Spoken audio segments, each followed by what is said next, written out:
키보드를 대충 두드리며 시간을 때우고 있자니 팀장이라는 양반이 겉옷을 입으며 일어났다. 당장 급한 일도 없으니까 다들 마무리하고 들어가지. 난 먼저 갈 테니까 특별한 일 없으면 다들 들어가. 시계를 보니 5시가 막 넘어가고 있었다. 한심한 양반 같았다. 머리숱도 없는 주제에 배는 불룩 나와서는 해질거리는 꼴이 참 가짜는 인간이다. 야근하면서 온 힘을 쏟아 부어도 모자를 파네 집에 못 가서 안달이 났다. 그리고 무슨 말만 하면 우리 와이프가 어쩌고 하는 걸 듣고 있으면 여자한테 꽉 잡혀 사는 찌질한 인간일 게 뻔하다. 말 한마디 제대로 못하고 찌그러져 있는 꼬라지가 눈에 환해서 절로 한숨이 나왔다. 네, 고생하셨습니다. 들어가세요. 김 과장이다. 그는 뭐가 그리 좋은지 저 한심한 양반한테 꾸벅 인사하며 웃고 있다. 기생 오라비 같은 새끼. 저놈은 뭐 일찍 끝나봤자 어디 가서 골빈년들 꼬실 궁리나 하면서 돌아다니겠지. 겉으로 번듯한 척 착한 척은 혼자 다 하면서 정작 뒤에선 여자의 환장할 관상이다. 그럼 저도 들어가 봐도 될까요? 오늘 친구 만나기로 했는데. 박주임이다. 못생긴 주제에 꾸민답시고 차려입은 꼬라지에 누굴 꼬시려고 저렇게 향수를 뿌려대는지 아주 머리가 아플 정도다. 하여간 못생긴 것들이 밝히긴 더 밝히는 게 확실하다. 어디 순진한 남자 하나 꼬셔내서 돈이나 뽑아먹을 생각하는 골빈년이겠지. 오늘도 어디 나이트 같은 데 가서 다리 벌려줄 남자를 찾아다닐 게 뻔하다. 속에서부터 우러나오는 깊은 한숨을 뱉으며 짐을 챙겼다. 왜 그래, 이사원? 무슨 일 있어? 날 쳐다보는 김 과장의 눈빛이 그렇게 띠꺼울 수가 없었다. 예? 아무것도 아닙니다. 이따위 한심한 인간들이랑 일한다니 저도 참 거지 같은 회사에 왔구나 싶어서요. 라고 말하려다 꾹 참았다. 난 밖으로 나갔다. 어떻게 제대로 대먹은 사람이 단 하나도 없는 건지 새삼스레 짜증이 몰렸다.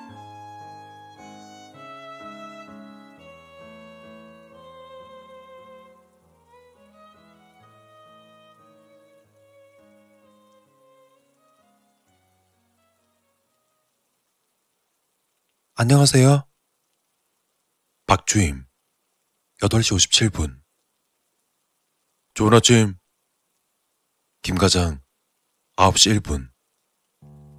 역시나 오늘도 날 실망시킨다. 9시가 업무 시작이면 아니 적어도 10분 전에 와서 준비해야지. 하기사 팀장이란 작자부터가 10분은 우습게 늦으니 아랫물이 있다 할 수밖에. 박주임은 가방 내려놓기 무섭게 커피부터 준비한다. 그 꼬라지를 보고 있자니 속에서 열불이 났다. 그리고 그 커피를 다 마시고 나면 또 화장실 갔다 온다고 시간 잡아먹겠지. 못생긴 주제에 가짜 않게 깔끔 떤답시고 사람이 별로 없는 위층 화장실만 간다. 몰래 남자라도 숨겨두고 짬날 때마다 화장실에서 서로 물고 빠는 걸지도. 아니, 아예 김 과장이랑 붙어먹는 걸 수도 있겠다. 그러고 보니까 둘이 같이 자리 비우는 경우도 여럿 있었으니까. 김 과장 그 양반 담배 핀답시고 자주 들락거리니 그 사이에 둘은 아무도 없는 화장실에서 그 짓을 해댈지도. 역시 꼴 같자는 것들은 꼴 같자는 것들끼리 들러붙기 마련이다.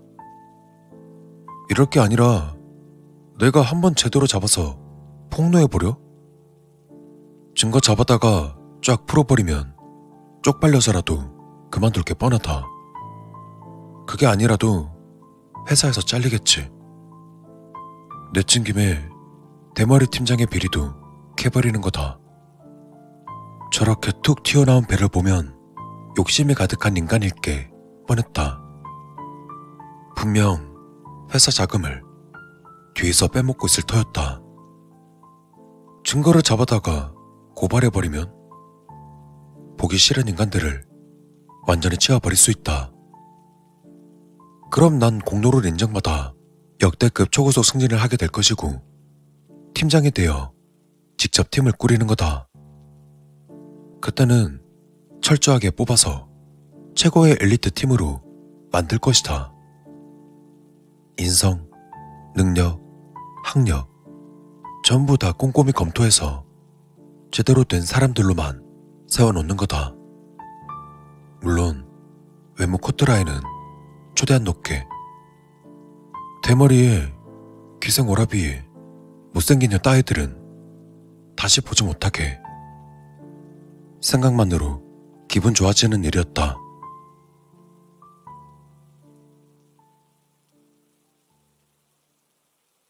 이서원, 서류 작성 다 됐어?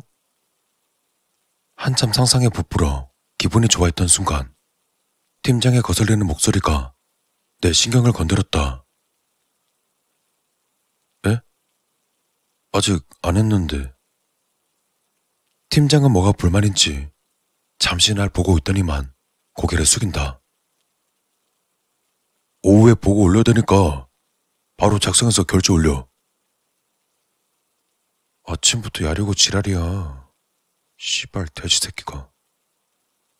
내 정신 건강을 위해서라도 하루빨리 보내버려야 될 것 같다.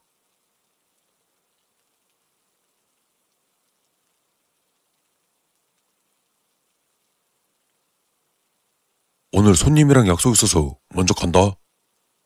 점심 맛있게들 먹고.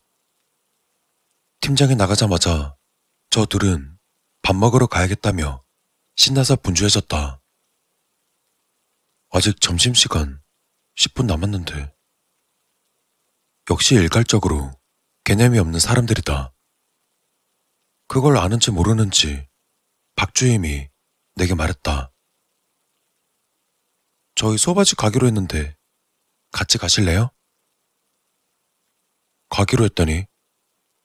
언제? 아무래도 둘이 메시지를 주고받은 모양이다. 역시 내 생각이 맞았다. 분명 저 둘은 붙어먹고 있다. 아니, 그보다 소바라니? 메뉴를 고르는 센스도 진짜 구리다. 에? 면 별론데. 그럼 우리끼리 먹고 올게. 김 과장은 메뉴를 바꿀 생각을 못하는지 그대로 박주인과 함께 나갔다. 싸가지 없는 새끼. 오케이. 차라리 잘됐다. 너희가 밖에서 히히덕거리는 동안 너희 둘은 나락으로 갈 것이다. 난 어제 챙겨두었던 공기계 폰을 들고는 밖으로 나갔다. 역시 위층 여자 화장실엔 아무도 없었다. 증거를 잡을 땐 역시 카메라가 최고다. 이 휴대폰으로 2명을 확실하게 보낼 것이다. 끙끙거리며 천장 하판을 떼어냈다. 그리고 그 순간 이서원, 여기서 뭐해? 화들짝 놀라 돌아보니 김 과장은 화가 난 표정으로 날 보고 있었다. 그걸로 뭐 하려고? 몰카 설치하게? 박주임이 이사원 여기 들어가는 거 밭에서 와봤는데 이게 무슨 상황이지? 아, 뭐야. 밥 먹으러 간다 놓고 뭔 또 화장실에 쳐오고 지랄이야. 아니, 몰카 아닙니다. 아니긴 뭐가 아니야. 천장 드러내서 휴대폰 설치하라는 거 맞구만. 그동안 이사원 하는 거 마음에 안 들었어도 그냥 넘어갔었거든? 근데 이건 너무 선 넘는 거 아니야? 마음에 안 들었다. 시까지 게 뭔데 마음에 드네 안 드네 하고 있어. 지금이 평소였다면 상대 안 하고 말지만 오늘은 좀 억울해서 따져보기로 했다.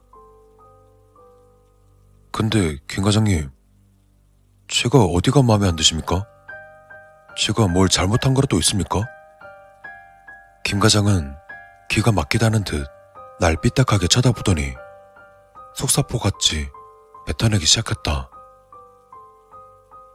일할 생각 없이 뺀질거리다 다른 사람들한테 다 넘기는 거, 말끝 트리면서 예의 없이 대하는 거, 싸가지 없이 대하는 거, 직원들 모두를 평가질하면서 있는 얘기 없는 얘기 다 만들어서 뒷담화하는 거, 혼자 멀어도 되는 양 건방지게 굴면서 도움은 안 되고, 이기적이고 눈치 없고 일 못하고 그런 주제에 기분 나쁘게 중얼거리고, 박주임한테도 그렇고.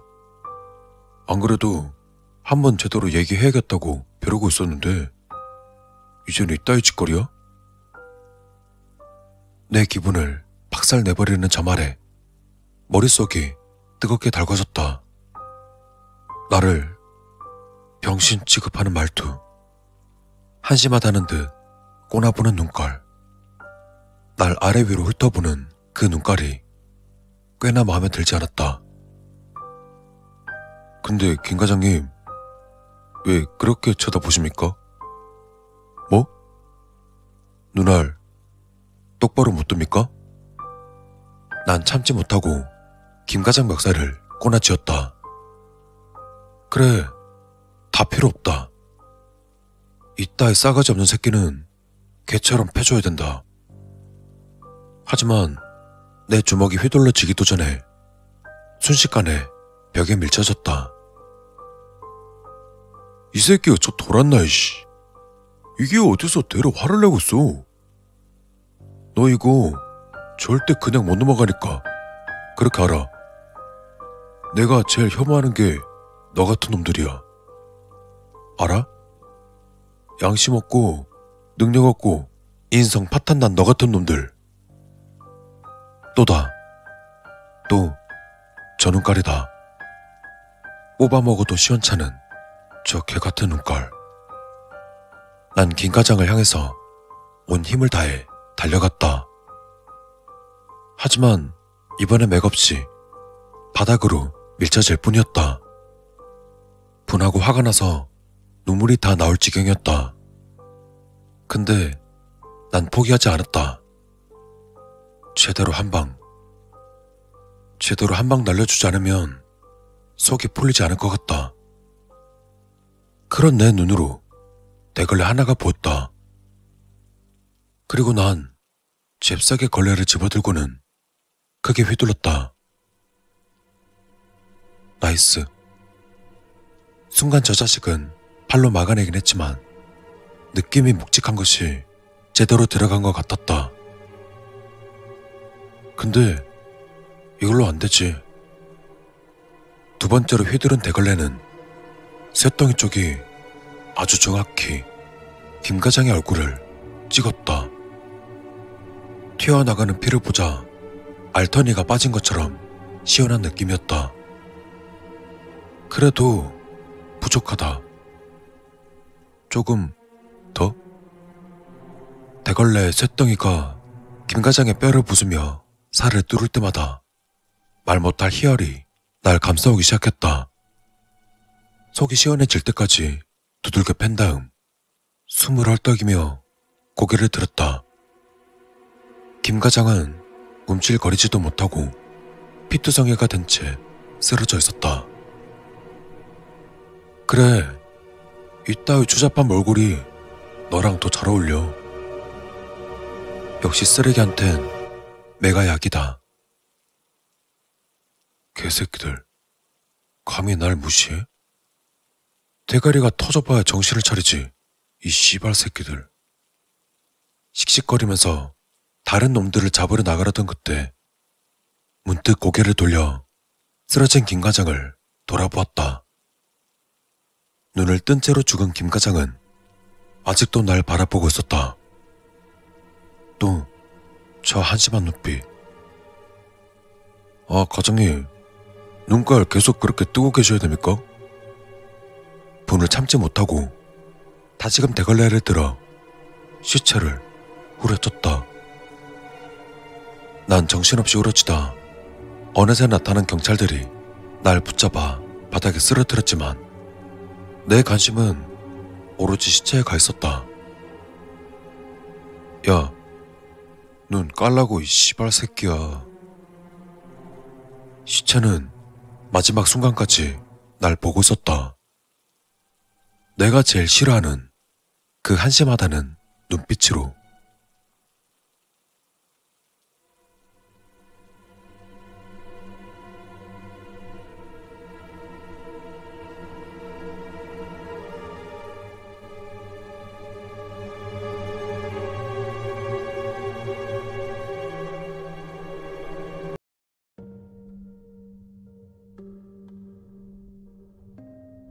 당 모가지를 비틀어도 새벽은 오는 게야. 가마 영감은 언제나 그래왔듯 그렇게 서두로 떼었다. 앞만 바랗게 봤자 해 뜨는 길은 막을 수 없지. 그니까 우리 같은 불쏘시개들은 가만히, 어이? 그냥 가만히 내는 그냥 돌인기라 하면서 살아야지. 가마 영감은 그 말대로 싫은 소리 한 번 없이 40년 가까이 불가마에 불을 지펴 시체를 태웠다. 제대로 된 염이 아닌 쓸데없는 시체를 처리하기 위한 소각이었다.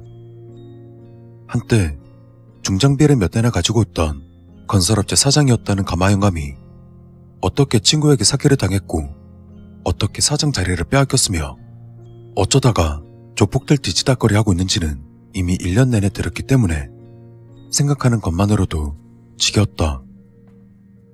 하지만 그럼에도 혼자 불을 지피며 영감이 해준 이야기를 머릿속으로 되뇌는 것은 자신의 처지를 받아들인 가마 영감과는 달리 지금 내가 처한 이 상황을 도무지 납득할 수 없었던 것이다. 솔직히 말해 그다지 열심히 산 기억은 없었다. 그냥 적당히 놀다가 적당히 먹고 살길 바랬을 뿐.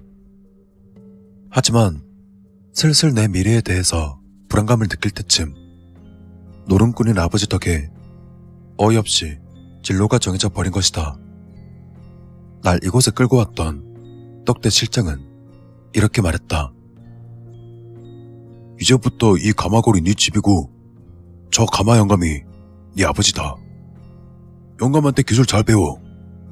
영감이 죽으면 너 혼자 해야 되니까. 난 그날 이후 가마 영감의 아들 부직갱이가 되었다.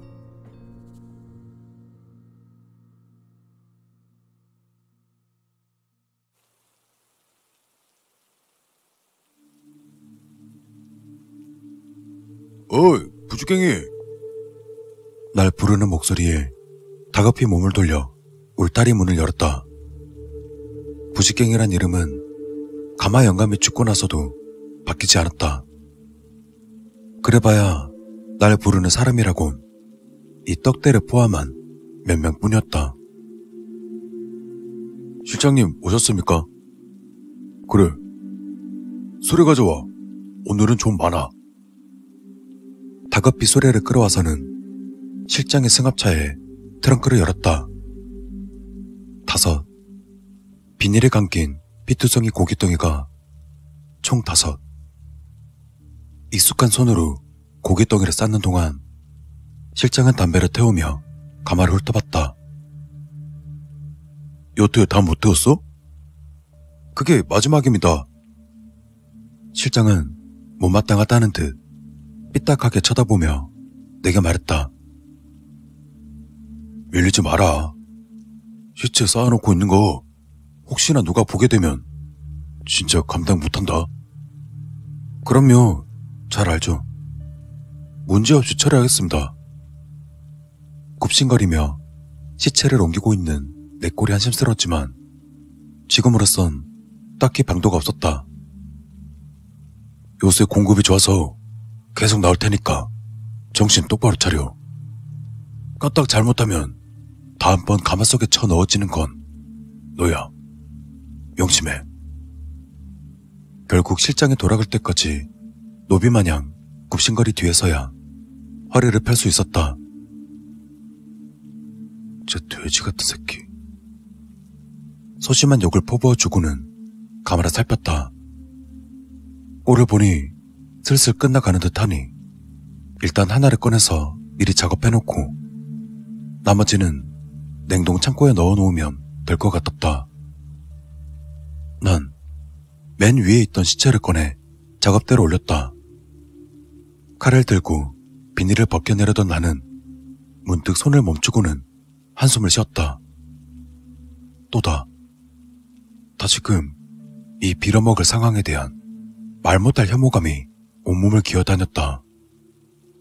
이런 짓을 해도 될지, 언제까지 이러고 살아야 할지, 도망칠 순 없을지 수백 번이나 해왔던 생각들을 다시금 되뇌이고는 가마현감의 말을 떠올리며 생각을 갈무리했다. 내가 바라게봐야 바뀌는 건 없다. 그저 더 나빠지기만 할 뿐. 잡생각하지 말고 그냥 받아들이자. 이게 내 운명이라고 받아들이자. 그렇게 생각하며 비닐을 벗겨내었다. 어? 난 시체를 마주했을 때 당황할 수밖에 없었다. 보통 여기에 들어오는 시체는 눈이며 장기며 쓸모 있는 것들은 전부 뽑혀버린 이른바 통나무 상태였기 때문에 끔찍하게 그지없었다. 하지만 이건 다르다.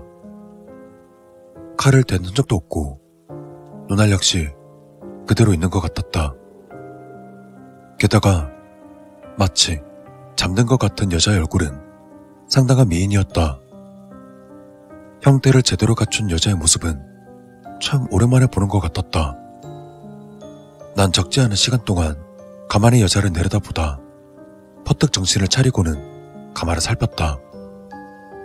이미 다 끝났으니 서둘러 시체를 넣어야 했다. 하지만 이리 또 예쁜 여자를 불태우자니 영 마음이 내키지 않았다. 난 여자를 급히 안아들고 냉동 창고에 넣었다.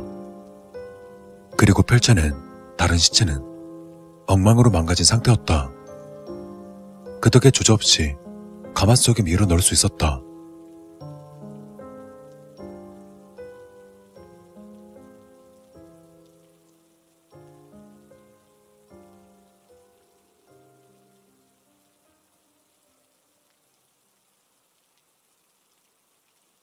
내가 여기 온 지 이제 7년밖에 안 됐거든? 근데 벌써 내 이름을 잊어버린 것 같아. 그냥 태어날 때부터 난 부직갱이였던 것 같다고. 그게 싫어. 그게 싫은데 가마영감은 그래야 한대. 난 부직갱이고 앞으로도 그럴 거라고 생각하라는 거야. 바라케도 달라질 건 없대. 깨끗한 옷을 입고 있는 여자 시체. 시체에다가 이름을 붙여주었다. 새벽이. 새벽이라고 이름을 붙인 이 시체 앞에 앉아 주절주절 떠들고 있었다. 내가 눈치채지 못한 사이 너무 외로웠나 보다. 죽은 시체에게 마음이 간 탓에 마치 연인인 듯 친구인 듯 대하는 것이다. 새벽아, 생각해봐. 내가 태어날 때부터 부직갱이는 아니었을 거잖아. 지금이야 그렇다 치는데 내가 죽을 때도 부직갱이면 안 되잖아. 그건 잘못된 거 아니야? 냉동고의 한기가 싸구려 제끼 속을 파고들었지만 꾸역꾸역 버티며 말을 이었다. 난 언젠가는 여기서 나갈 거야. 닭 모가지가 아니라 그 돼지 새끼 모가지를 비틀어서라도. 널 보고 있으니까 그래야만 할 것 같은 느낌이 들었거든. 새벽아, 나 좀 응원해줘. 네가 응원해주면 나 진짜 할 수 있을 것 같은데. 새벽의 얼굴을 한참 들여다봐도 대답은 돌아오지 않았다. 하지만 새벽이가 응원을 해주는 것 같은 기운을 받았다. 그 덕에 실장이 왔을 때도 당당히 마주할 수 있었다. 시체는 다 처리했습니다. 물론 냉동창고 안쪽엔 새벽이가 곱게 앉혀져 있었지만 내 당당한 태도를 본 실장은 크게 의심하지 않았다. 오늘은 몇 개 없으니까 빨리 옮겨. 실장이 어슬렁거리며 담배를 태우는 동안 기운차게 시체들을 옮겼다. 요새 좀 시끄러워졌어. 어디서 정보가 샌 건가? 경찰들이 여기저기 들쑤시고 다니니까 너도 조심해. 뒷좌석에 있던 음식과 생필품들을 다 내리자 실장은 그대로 떠나갔다. 조심은 무슨, 천벌받을 새끼들. 차라리 경찰이 건달 새끼들을 전부 쓸어버렸으면 좋겠다는 그런 생각이 들었다. 그럼 저 돼지 새끼가 여길 다 정리하라고 하겠지. 그때 난 주저없이 저 돼지 같은 녀석의 모가지를 비틀어서 그대로 가마 안에 다 쳐넣을 것이다. 그리고 난 여기 없었던 것처럼 이곳을 떠나 부직갱이란 이름을 버리고 새 삶을 찾는 거다. 생각만으로 기분이 좋아 콧노래를 흥얼거리며 짐을 정리하다 문득 가만히 멈추고는 냉동고를 바라보았다. 그럼 새벽에는? 아무리 그래도 새벽에를 데려가는 건 무리다. 그렇다고 저렇게 방치해놓고 떠나지 못할 것이다. 염해주자. 제대로 격식 차려서 잘 화장해준 다음 이걸 모아서 양지 바른 곳에 뿌려주자. 괜찮은 생각 같았다. 다른 고기 덩어리처럼 바싹 태운 뒤 대충 한데 섞어 땅에 묻는 게 아니라 제대로 항아리에 담아서 잘 보내주는 거다. 다시금 콧노래가 나왔다.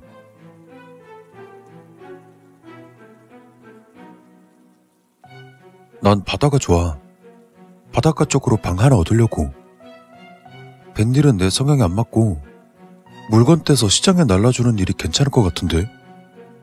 생선이든 짐짝이든 수레에다 싣고 날라서 돈 받는 거지. 그러다가 돈 좀 모이면 오토바이 한 대 사고. 어때? 괜찮지 않아? 새벽에 얼굴에 낀 성애를 깨끗한 수건으로 털어내며 말했다.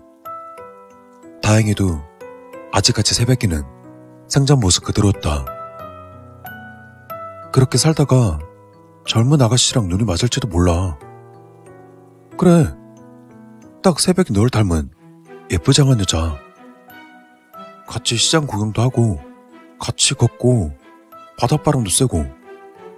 그리고 결혼하게 되면 해안 쪽에 작은 가게를 하나 내는 거야. 가게 이름도 생각해놨어. 새벽에 오는 집. 네 이름을 땄어. 어때? 꿈과 같은 이야기였다. 그럼에도 이 망상은 날 움직이는 힘이 되어주었다. 이 모든 것들이 새벽의 덕분이었다. 내 외로움을 달래주고 말 상대가 되어주는 새벽이. 시체를 태우고 쓸쓸히 가마를 지키는 일이지만 혼자가 아닌 것 같은 느낌에 많은 위로를 받았다. 하지만 이 내적 평화마저 그리 오래가지 않았다. 야, 이 새끼야, 너 뭐해? 갑자기 창고 문이 열리며 실장이 들이닥쳤다. 오늘은 차 오는 날이 아니었을 텐데. 실장님?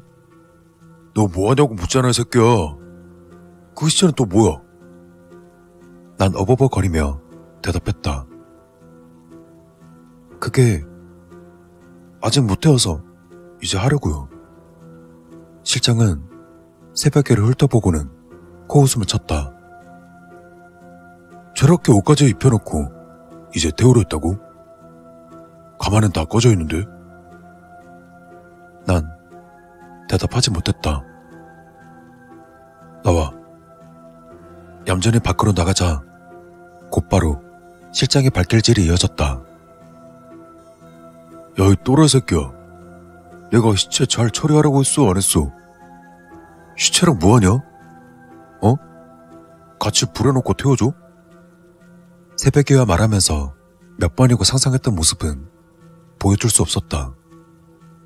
실장의 주먹을 피해서 가볍게 그의 목을 움켜잡는 내 모습 따윈 현실에 존재하지 않았다. 그저 겁에 질려 웅크린 채 밟히는 부지깽이만 했을 뿐. 잊고 있던 공포감이 피어오르자 비참함보다는 후회가 몰렸다.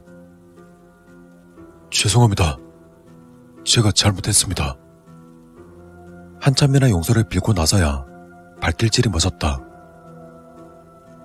너 지금 당장 저 시체 끌고 와. 내가 보는 앞에서 불구덩이에 쳐넣으라고.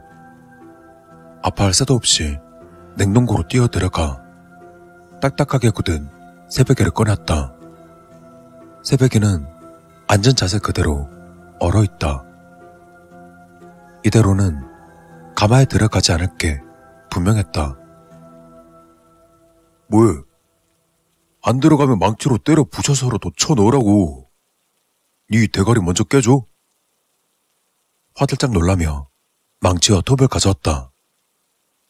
새벽에 굽혀진 다리에다 톱을 가져다 대었다. 그리고 그 순간 내 망상 속에서 바닷바람을 맞으며 내게 미소 짓는 새벽에를 닮은 여자. 아니, 새벽의 얼굴이 생각났다. 야, 빨리 안 해? 그래, 오늘 성장 하나 치르자 이 개새끼야. 내게 다가오는 실장의 발소리가 들린다. 그리고 그 순간 옆에 있던 망치를 크게 휘둘렀다. 퍽 하는 소리와 함께 실장의 고개가 팩하고 꺾여 들어갔다. 손에서 느껴지는 짜릿하면서 이 묵직한 느낌은 이 돼지 녀석은 두 발로 일어나지 못할 것임을 이야기해 주었다. 이렇게 쉬운 것이었다니. 그동안 날 괴롭히고 가둬둔 이 돼지의 결말이 고작 저것이다. 이렇게 쉽다는 걸 진작 알았으면 참 좋았을 텐데. 하지만 기쁨도 잠시 마음이 급해졌다. 맞다. 새벽이.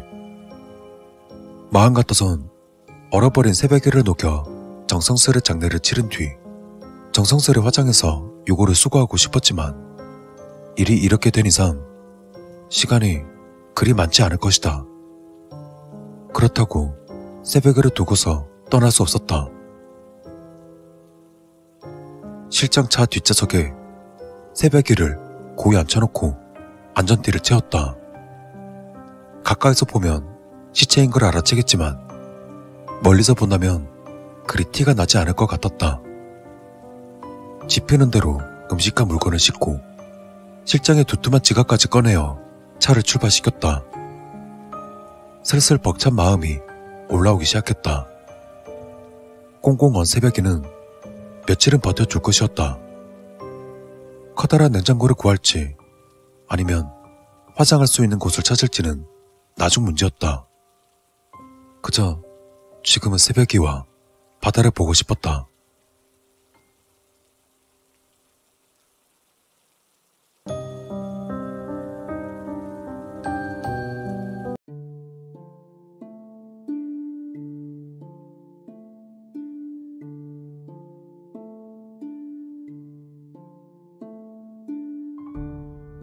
삶을 살아가면서 먹는다는 것은 절대 빼놓을 수 없는 즐거움이다. 또한 감사하게도 이 세상은 맛있는 음식으로 가득 차 있다. 자칭 미식가이자 대식가인 나에게는 행복한 사실임이 틀림없다. 비록 가하다 말할 수 있는 나의 음식 사랑 덕분에 꽤 많은 돈을 식비로 탕진해버리지만 지금까지 단 한 번도 아깝다는 생각을 해본 적이 없다. 맛있는 음식을 실컷 먹은 뒤 느껴지는 포만감은 진정한 행복의 상징이라 믿어 의심치 않는다. 그다지 내세울 것 없는 평범한 인생이지만 내 삶을 사랑하는 이유가 그런 행복감 때문이다. 하지만 언젠가부터 내 작은 행복이 깨져가고 있었다.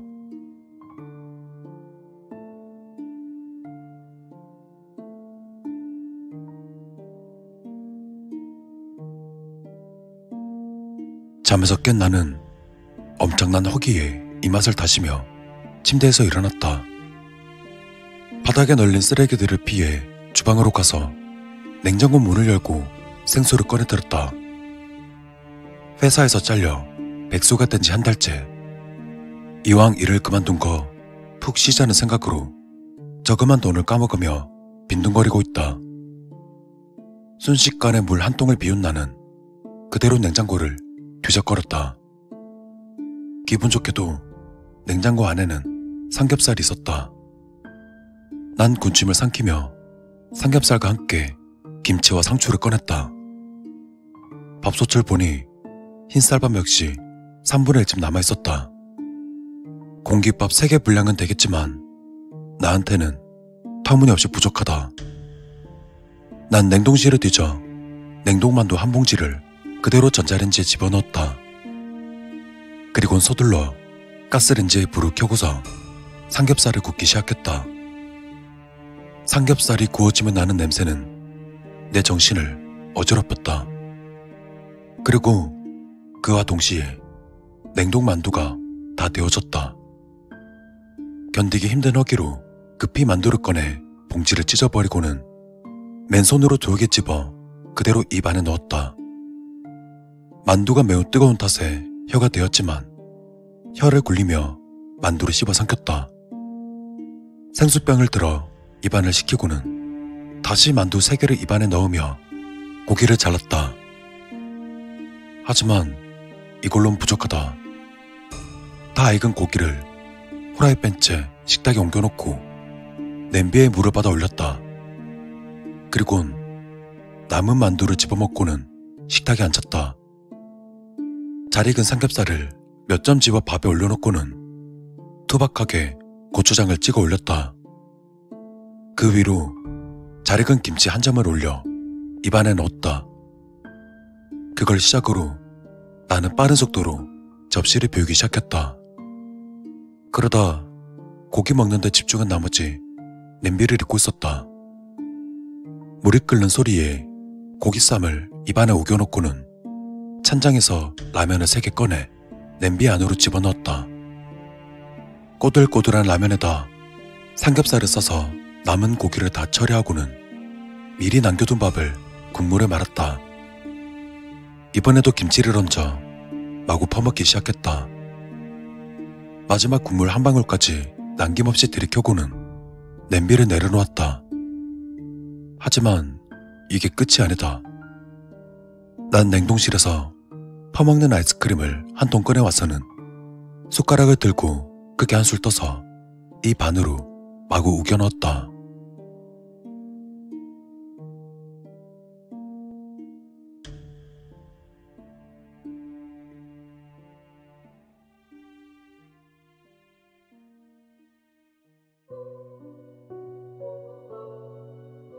다 먹은 아이스크림 통을 아무렇지 않게 던져놓은 난 식탁을 둘러봤다. 말 그대로 전투적인 식사 현장이 눈앞에 펼쳐졌다. 엄청난 양을 먹어 치웠지만 난 전혀 만족스럽지 않았다. 포만감, 가장 중요한 포만감이 전혀 느껴지지 않았다. 아직도 꼬르륵거리는 배를 내려다보며 헛웃음을 지었다. 그렇게 입안에 우겨 넣었는데도 여전히 눈을 뜬 그때처럼 배가 고픈 상태였다. 일을 그만두고 나서부터 허기가 심해지더니 지금은 아예 포만감을 느끼지 못할 정도로 심각해졌다. 먹는 양이 늘어서 맛있는 음식을 실컷 즐길 수 있다는 즐거움도 잠시, 아무리 먹어대도 허기는 가시질 않았고 하루에 대다수를 먹는데 할애하는데도 몸은 점차 여유에 갔다. 방금 식사를 마쳤지만 여전히 배가 고팠기 때문에 음식 배달을 시키기로 했다. 오늘 역시 하루 종일 음식과의 전쟁을 치러야겠다.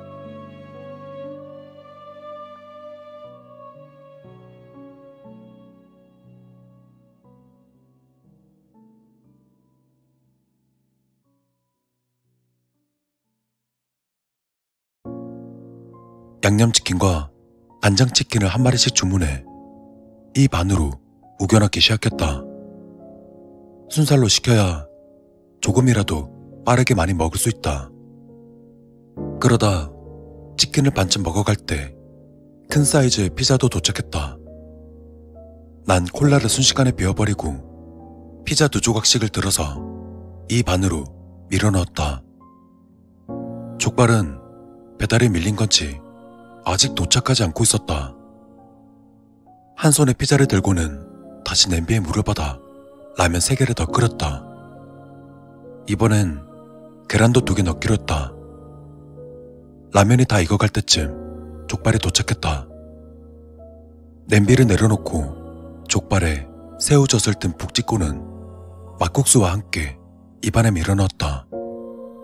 그야말로 걸신이라도 들린 듯 펼쳐놓은 음식들을 다 먹어치우고는 새 아이스크림을 한 통 꺼내서 그마저도 싹 비워버렸다. 터무니없는 양이었지만 여전히 배가 고팠다. 게다가 또 한 가지, 먹으면 먹을수록 음식의 맛이 잘 느껴지지 않고 있었다. 아무래도 과도한 폭식으로 혀가 둔해지는 모양이다. 하지만 고작 그런 이유로 굶을 수는 없었다. 그리고 거울에 비친 내 모습은 마치 해골과도 같은 한심한 꼴이었다. 어떻게 해서든 배를 채워야 했다. 뷔페라든가 무한 리필집에라도 가야지. 이대로 가다간 통장 잔고가 순식간에 바닥을 낼 게 분명했다.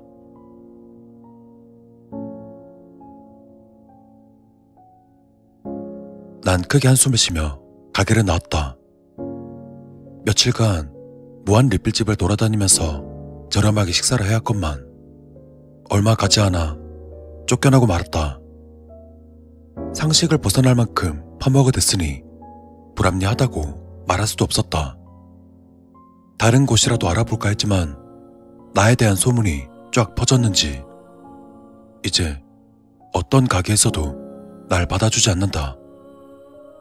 이제 슬슬 돈도 떨어지고 있었다. 더 이상 맛이 문제가 아니었다. 어차피 얼마 전부터 거의 아무런 맛도 느낄 수 없었다. 그저 살기 위해서 입안에다 음식을 밀어넣을 뿐.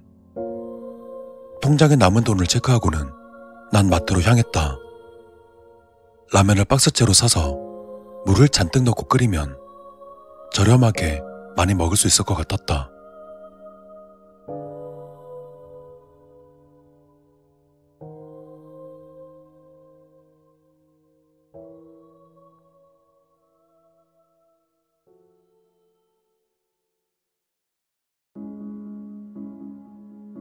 며칠이 지났다. 어떻게든 허기를 채우려 노력했지만 소용이 없었다. 그러다 건빵을 물에 불려서 미친놈처럼 퍼먹었지만 그마저도 한계였다. 이제 집안엔 먹을 것도 없었고 더 이상 돈도 없었다. 난 거울에 비친 내 모습을 멍하니 바라보았다. 말 그대로 뼈와 가죽밖에 남지 않은 초췌한 모습이다. 살아있는 게 신기한 상태였다. 홀쭉해진 배에서는 연신 꼬르륵 소리가 나고 있었다. 난 헛웃음을 지으며 방바닥에 들어누웠다. 나이를 먹을 대로 먹은 백수가 방 안에서 굶어 죽었다고 하면 사람들이 얼마나 비웃을까.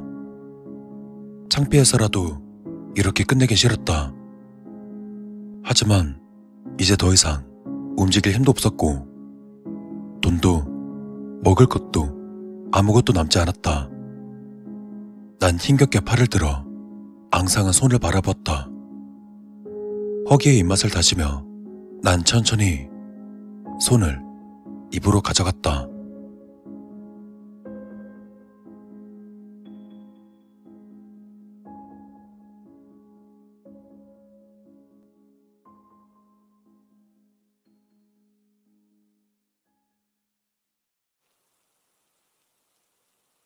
참나 별꼴이네 진짜.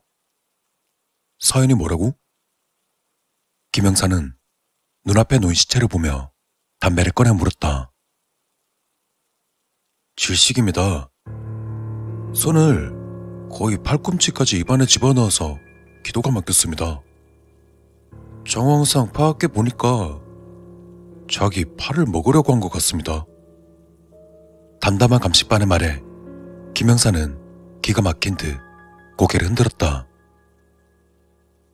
특이사항은 뭐 자세한 건 부검 결과가 나와야 되겠지만 단기간 폭식으로 위장이 터무니없을 정도로 망가진 상태였습니다. 굳이 질식 아니라도 얼마 안 가 죽었을걸요? 몸무게도 급속도로 불어난 것 같던데요. 김영사는 거대한 뚱뚱한 시체를 보며 한숨을 쉬었다.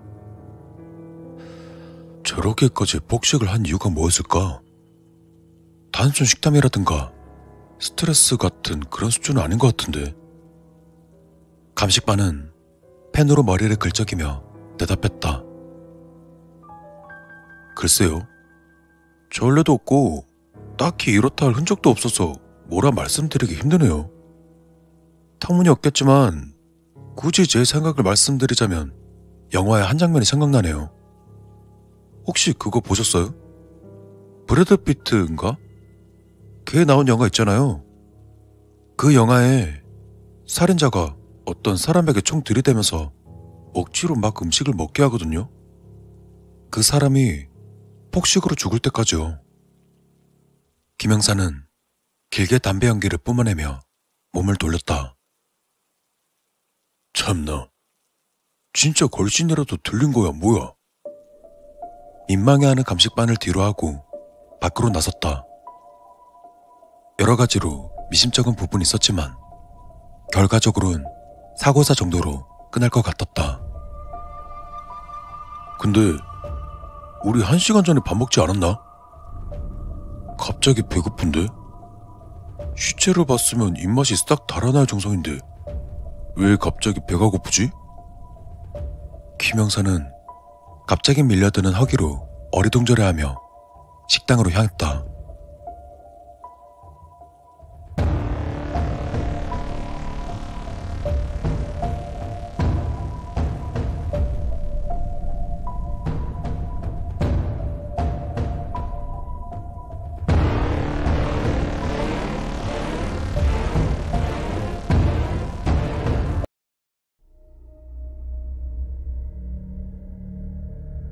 오늘은 호환과 창규에 대해 소개해드리겠습니다.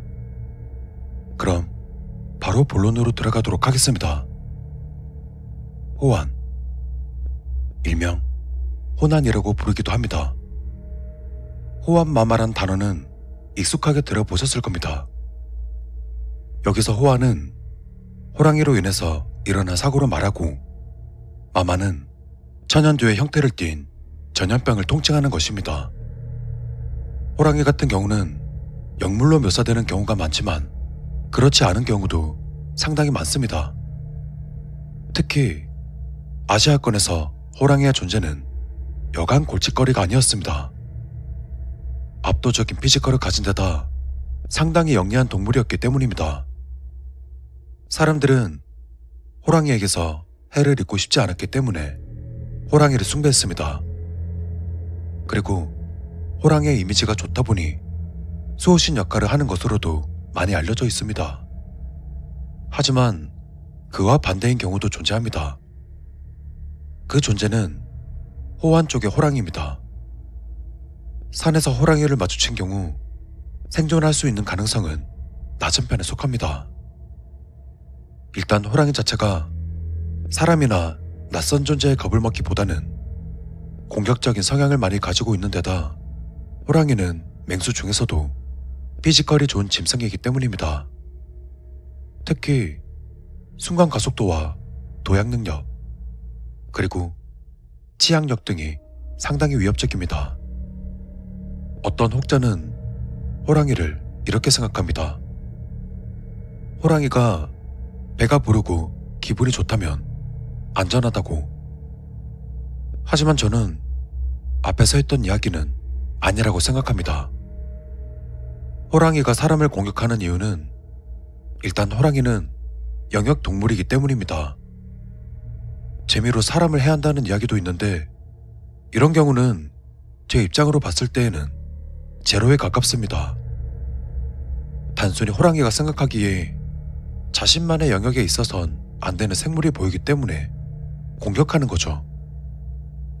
반대로 운이 좋게도 저놈은 자신의 영역 안에 있어도 괜찮겠다고 생각하면 그냥 지켜보기만 할 뿐 공격하지 않는 경우도 있습니다. 하지만 호랑이의 생각을 알 수 없으니 말이죠. 게다가 호랑이는 맹수 중에서도 사람을 해치는 짐승이므로 만났을 때 썩 유쾌한 친구는 아니겠죠? 두 번째는 호랑이의 사냥 성공률은 의외로 낮다는 점입니다. 하지만 이건 다행을 말하는 것이 아닙니다. 성공 확률이 낮다는 건 어디까지나 사족 보행을 하는 짐승들의 이야기일 뿐, 사냥의 대상이 사람일 경우엔 반대로 성공률은 높아집니다. 사람 맛을 알게 된 호랑이는 발달된 후각을 이용해서 마을로 내려와 사람을 물어가는 등 사람에 대한 공격성이 짙어집니다. 때문에 아시아권에서의 호랑이란 거의 자연재해급의 공포로 무서운 존재였습니다. 착고 값싸라고 해서 호랑이를 전문적으로 사냥하는 벼슬자리도 존재했으니까 말입니다. 조선 사람들은 한 해의 절반을 호랑이를 쫓는 데 보내고 나머지 절반은 호랑이 때문에 죽게 된 사람의 초상집을 드나드는 데 쓴다 라는 말이 있을 정도로 호랑이는 엄청난 영향력을 가진 맹수였습니다.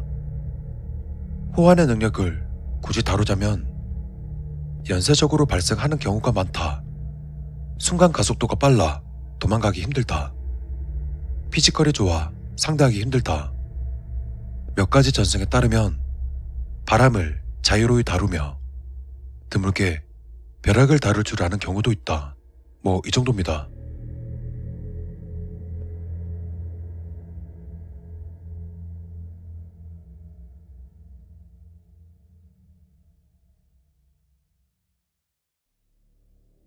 창귀. 호랑이에게 잡아먹혔거나 공격을 당해 죽은 사람은 창귀가 되어 호랑이에게 얽매인 일종의 노예가 되어버립니다. 창귀들은 호랑이에게 묶인 지방령인 셈입니다. 이런 자들이 호랑이에게 벗어날 방법은 두 가지가 있습니다. 첫 번째는 자신의 역할을 대신할 사람을 구하면 됩니다. 즉, 호랑이에게 타인을 잡아먹게 만듦으로써 자신은 풀려날 수 있는 형태입니다. 그렇기 때문에 이 창귀들은 온갖 방법을 동원해 사람을 홀리게 해서 호랑이에게 인도하려는 목적을 가지고 있습니다. 다른 방법은 창귀를 달고 다니는 호랑이를 잡아 죽인 뒤 천도제 등을 통해서 성불할 수 있도록 도와주는 겁니다. 물론 이건 창귀 측 의사도 중요합니다. 사고로 죽은 귀신들이 대개 그렇듯 자신만 당하긴 억울하다고 생각하는 귀신도 있을 테니까요. 이때 성불을 하지 않는다면 창귀로서의 능력은 상실하지만 원한형의 형태로 남게 됩니다. 다만 사고의 원흉이 사라졌기 때문에 그다지 큰 힘을 부릴 수는 없습니다. 창귀의 특징. 일반적인 사람의 형상을 하고 있지만 슬픈 표정을 지으며 구슬픈 노래를 부르는 경우가 대다수입니다. 아니면 이미 자아까지 지배당해 아무런 표정도 아닌 애매하고 기괴한 표정을 짓고 있는 경우도 있습니다. 산에서 이유 없이 슬피 울며 구슬픈 노래 부르고 있는 사람이 있다면 아마 그건 창귀라고 볼 수 있겠습니다. 이제 한국은 호랑이가 멸종돼서 창귀와 마주할 가능성은 극히 적습니다. 마주친다 하더라도 적어도 호랑이에게 인도될 일은 없다고 보시면 됩니다. 왜냐고요? 호랑이가 없으니까. 창귀의 능력. 호랑이가 몇 명의 사람을 먹었는지에 따라서 녀석이 부릴 수 있는 능력은 다르지만 창기 자체가 가지는 능력을 굳이 이야기하라면 성대모사라고 할 수 있습니다. 웃기게 들릴지도 모르겠지만 정말 무서운 능력입니다. 만약 산에서 생명부지의 타인이 당신을 부른다면 당신은 어떡할까요? 아마 당신은 가지 않을 겁니다.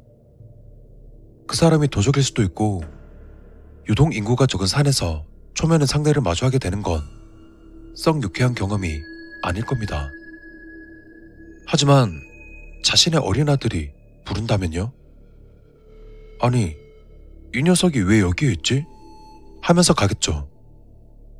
그럼 이제 이 사람은 창기의 대타가 되어 창기 노릇을 하게 됩니다.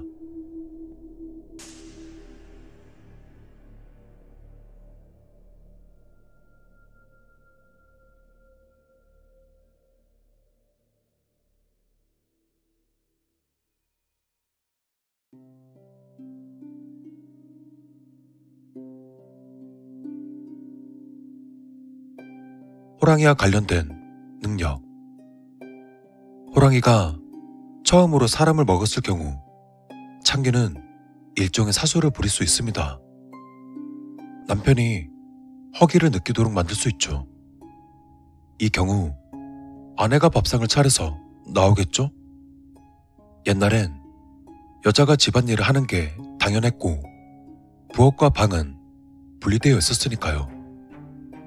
그럼 상을 차리려고 나왔던 혹은 상을 차리러 나오는 사람을 호랑이가 잡아먹습니다. 이제 호랑이는 사람을 2번 먹었네요. 이 경우에 창기는 호랑이의 앞쪽 발 겨드랑이 부분에 위치합니다. 호랑이가 사람을 2번 먹었을 때 창기는 일종의 경찰병 역할을 수행할 수 있습니다. 호랑이를 잡으려 놓은 덫이나 호랑이를 몰아가는 역할을 맡은 몰입꾼들의 위치를 파악해 호랑이가 사냥을 당하지 않도록 도와주는 겁니다. 이 경우에 창기는 호랑이의 목이나 정수리 혹은 광대뼈 인근으로 이동합니다. 호랑이가 사람을 3번 먹었을 때에는 창기들은 자신이 아는 지인의 정보를 호랑이에게 모조리 말해줘야 합니다. 구체적인 사냥물의 정보를 알려주는 셈이죠. 아마 호랑이가 한번 마을을 다녀가면 수차례 동안 마을에 다시 모습을 보이는 그런 경우가 많아서 생기게 된 전승인 것 같습니다. 이 경우는 턱 아래쪽이나 주둥이 쪽에 창기가 자리를 잡고 있습니다. 창기의 대처법. 창기들은 신맛의 음식을 매우 좋아해서 도저히 그걸 지나칠 수 없다는 엄청 허술해 보이는 약점을 가지고 있습니다. 대표적인 음식은 매실입니다. 산에서 창귀에게 홀린 것 같은 상황에 놓이면 매실 같은 신 과일을 던지고 도망가면 창귀를 따돌릴 수 있는 시간을 벌 수 있습니다. 소라나 고동도 매우 좋아하기 때문에 그걸 쓰셔도 됩니다. 2번째로 창기는 표적의 이름을 3번 이상 초과해서 부를 수 없습니다. 아무리 많이 불러도 3번 부른다는 이야기입니다. 그렇기 때문에 마을이나 숲속에서 누군가 자신을 부르면 대답하지 않는 것입니다. 3번째까지는요. 만약 4번 이상 부른다는 건 창기가 아니라는 이야기입니다. 그때 대답하면 됩니다. 창기의 부름에 응답할 시 창기에게 곧바로 홀려버리기 때문에 절대 대답해서는 안 됩니다. 그래서 호환이 든 마을에서는 사람을 부를 때 한 번에 4번 이상씩 부르는 방식을 사용했다고 합니다. 미리 4번 이상 상대를 불러 자신이 창기가 아님을 증명하는 것입니다. 더불어 창기는 자신과 가까운 친인척들을 우선적으로 찾아간다고 여겨졌습니다. 그래서 호환을 당한 지방과는 혼인을 삼가고 가까이 지내는 것도 꺼리며 심한 경우에는 마을에서 추방해 버리는 경우도 있었습니다. 옛 선조들이 이 호랑이를 얼마나 두려운 존재로 여겼는지 알 수 있는 부분입니다. 창귀의 천도. 천도라고 하긴 애매하지만 창귀로 변하기 전에 보내버리는 방법이 존재합니다. 조금 몰인정하긴 하지만 호랑이에게 먹힌 자리에서 그대로 화장을 해버립니다. 그리고 새로 된 그릇에 유해의 뼈가루를 모조리 집어넣어서 밀봉한 뒤 새로 된 막대를 마구 꽂아줍니다. 그리고 정성을 다해 열을 가합니다. 창기가 되기 전에 먼저 술을 두는 것으로 사연 있는 여인이 사망했을 때 시체를 토막내어 저작거리에 묻어버리는 행위와 가까운 행위입니다. 창귀의 전승. 창귀나 호랑이에 대한 전승을 굳이 다룰 필요가 있나 싶네요. 창귀에 대한 이야기는 너무 흔하니까 굳이 창귀에 대한 전승을 말해보자면 어느 마을에서 아무개가 호환을 당했고 이후 아내와 아들이 당했으며 급기야 마을 사람들까지 호환을 당하기 시작하여 사람을 고용해 호랑이를 잡아 죽이니 이 기이한 일이 끝나더라. 호랑이 무서워. 뭐 이 정도?